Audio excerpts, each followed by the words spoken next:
Hi, it's George LeMieux, Chairman of the Board of the Gunster Law Firm. With this edition of A View from the Top, I'm privileged to be joined with my friend Eugene Pettis. Eugene is the principal at the Haliczer Pettis Schwamm Law Firm, former president of the Florida Bar, a tremendous advocate in our community for all sorts of good efforts. And I'm just pleased to be joined by Gene today. Welcome. Good to be here, George. Thanks for being with us. So Eugene, you've been really front and center in the conversations that have been happening in our community and across our state in light of the tragedies that we've suffered in this country with George Floyd and Ahmaud Arbery and Breonna Taylor.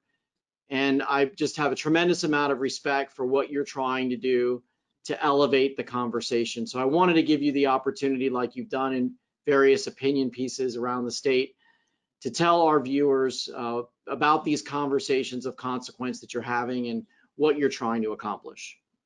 I appreciate that, George. And first of all, I appreciate you identifying the issue and taking your platform to elevate it, because it really ties into what I see as one of the critical steps that we must take as a community, and that is conversation.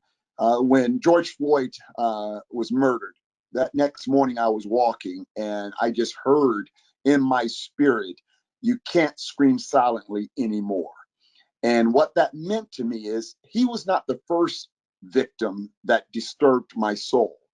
But on all the previous ones, I got back up, went along with my routine, and act as if it didn't happen. I didn't share the feelings, the emotions with anyone.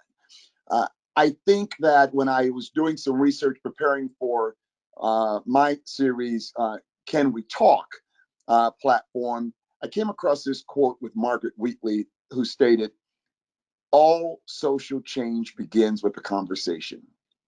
It's that simple. It's well said. And, and we as a society have allowed the labels that we have artificially placed on each other to put us into different silos. And we don't speak to anybody out of those silos on the tough issues. Race is a tough issue. It's an uncomfortable issue, but it's an issue that we all should be willing to discuss because we can learn from each other.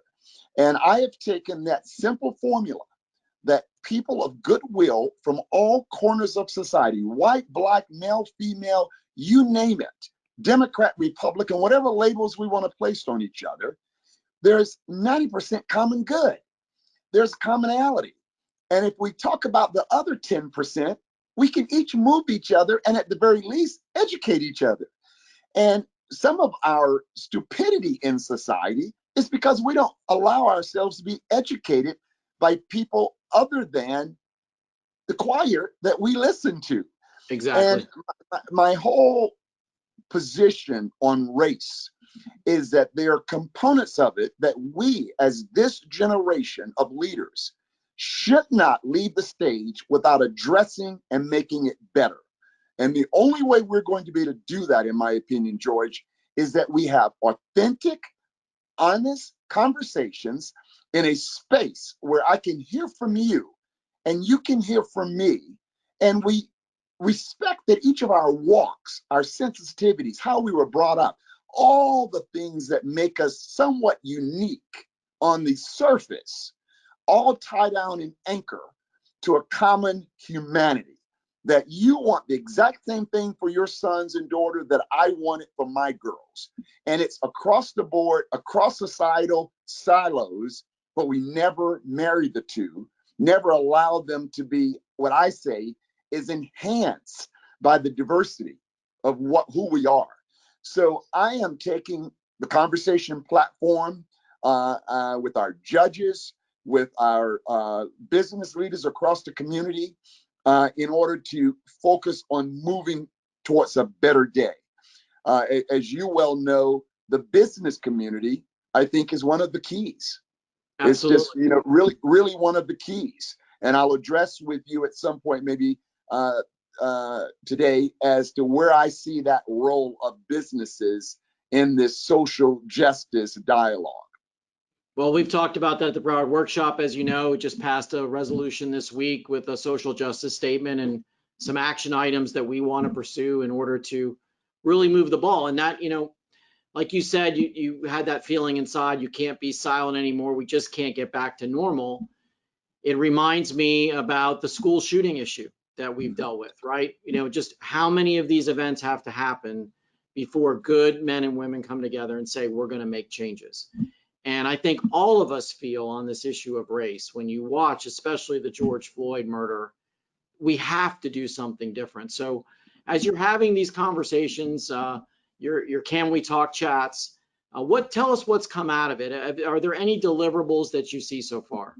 I think we're working towards some deliverables. The first few that I've had in each of I have another one starting on the 25th of this month, but in each of the first two, with the judiciary, with the community, through the Tower Club, the business community, it has really been, one of our friends, Keith Koenig, the first one, Keith said, let's work towards some deliverables. And, That's he's how like he talks, me and right? like you, let's done. what are the measurables? Let's move. And I said, Keith, let's pause, because at this point, we don't even know what to work toward. We've not even had the dialogue. And I've cautioned us from moving too quickly to solutions when we've not defined the problem. When we as a community cannot hear the term Black Lives Matter without having a defensive response, well, all lives matter. Well, it wasn't only Black Lives Matter. So the retort of all lives matter comes from a place that need to be discussed. Right. And if you can't, and I'd say we can go back to Plessy versus Ferguson and on, examples in our society where Black lives haven't mattered. They've been devalued. That's undeniable. And when you look at the occurrence of some of the police brutality we have in this country, you can't say it's even. I mean, I've represented law enforcement for 20 years. I know it inside and out. I know the insides of internal affairs rooms. I know it's not equal. Now, there are a lot of factors to go in there, and I don't blame the police officers, but I blame a societal culture that we have allowed to coexist. And as a result of culture, you get actions. How you see people, and this is true in all walks of life, how we see each other dictates how we treat each other. Mm-hmm. If you don't see people as human beings, you don't treat them as human beings.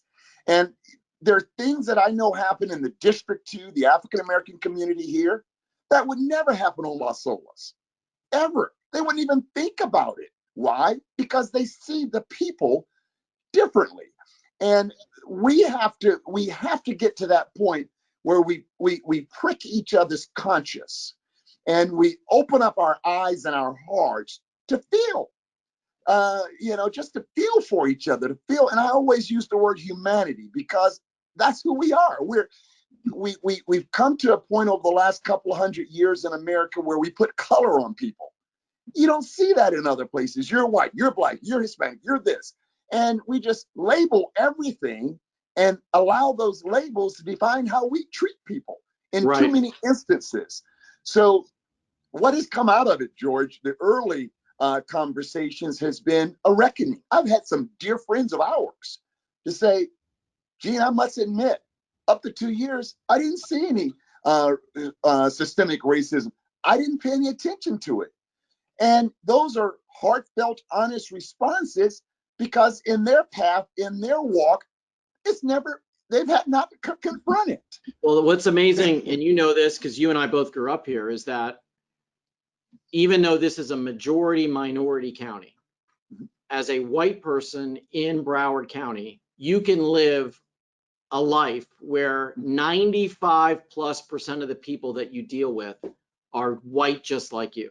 Exactly. And we have, even though we're this majority minority county, people are living in insular pockets. No question. And we got to do something about that. And it's something that you and I have talked about before too, is that because everybody has come here from someplace else, they don't know our history.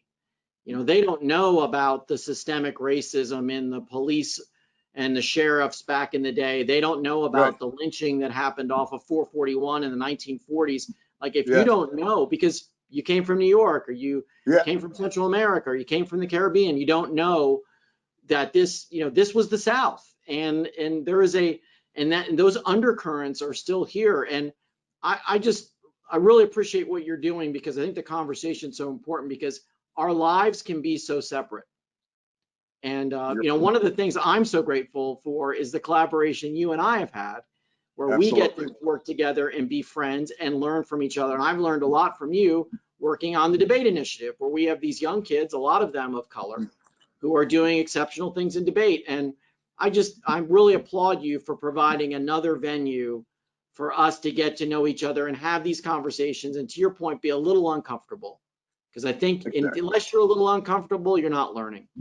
I gave a speech to Orlando's Orange County Bar Association with the judges and lawyers 2 weeks ago. And I talked about being uncomfortable. And when you're uncomfortable, if you're uncomfortable in your seat, what do? You move. You have to readjust yourself. You don't stay in the same spot if you're uncomfortable.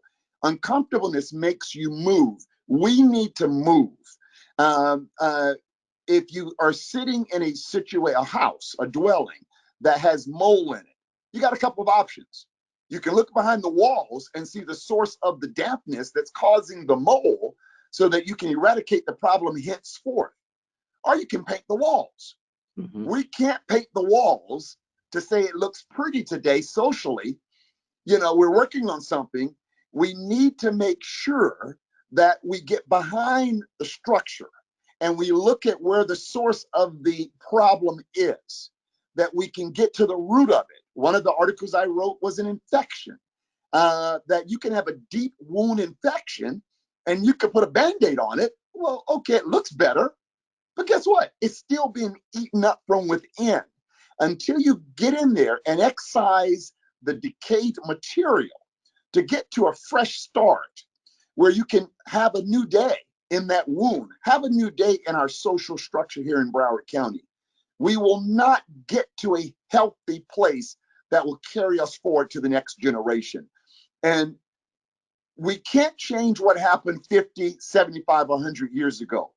But for us, you and I, and all of us that share this platform in today's time, to not come together to eradicate some of these social problems, which are structural, which are deep-seated, which some of it needs to be excised and acknowledged.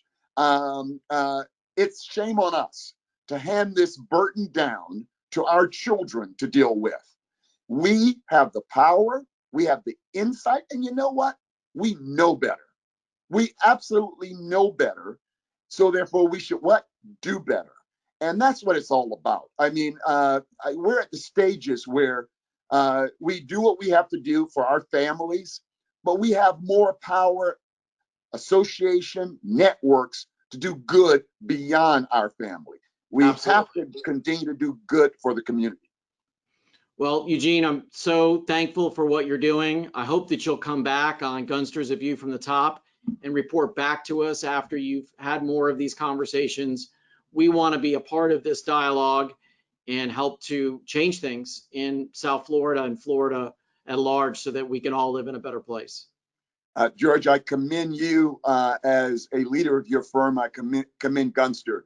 You all have always put your support, resources, and people power beyond the courtrooms, beyond the boardrooms, into the community. You are an example of corporate involvement, and you are certainly a leader. We need other Gunsters to be at the table, because it carries volume, it speaks volume, and I commend you sincerely for your leadership in that regard. Well, thank you so much, Eugene. Thanks to everyone who watched this on Gunster's A View from the Top, and we'll see you next time. Thank you.